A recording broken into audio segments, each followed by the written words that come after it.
for me, the most important is to get out the message that Brexit can and must be stopped.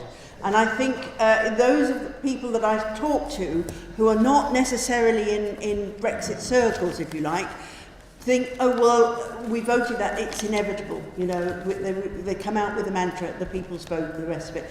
It is not so. It can and it must be stopped. It's a disaster for this country.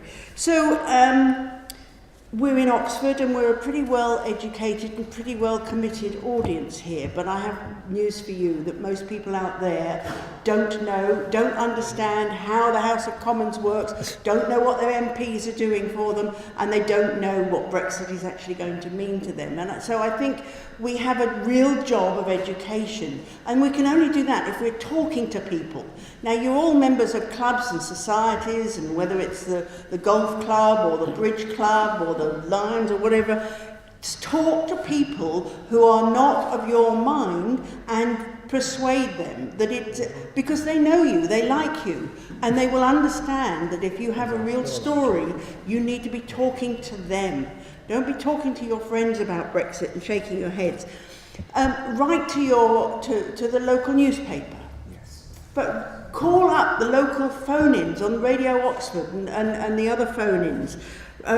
Speak with real stories. We've heard some tonight about how people are being affected. Use the real life examples. That's what gets to people, not, as you were saying, the policy is just over there and not there. Get on Twitter, tweet, use the hashtags, follow all of us who are on Twitter. Do donate to organisations such as Oxford for Europe and the other ones and all the European movement, all of us. We need money to hold these sorts of events, to run the marches. Most of the marches you think sort of just happen. They take an enormous amount of organisation. Volunteer to help them. Do something, turn up when we have stalls in the streets so that you can talk to people and get them to sign their petitions. Sign up to the people's vote. And I think this is really important, that we can, you cannot delete a file on your computer and there's a little message pops up. Do you really want to delete this? Well, I mean, that's what we're talking about with the people's vote. We go back and we say, this is what they've negotiated for us. Is this really what you want? Now, a Brexiteer, it will say, oh, we've already had the vote and you're going to make us vote until we get the right answer. It's not that. It's actually making sure, and if they're so sure that Brexit is a good idea, why are they worried about having a vote? We have to have that people's vote. Do be careful of the language. Don't talk about a second referendum. Don't, because people will say, oh, well, we've already had that. This is a vote on the deal. It's the people's vote. The government is negotiating on your behalf.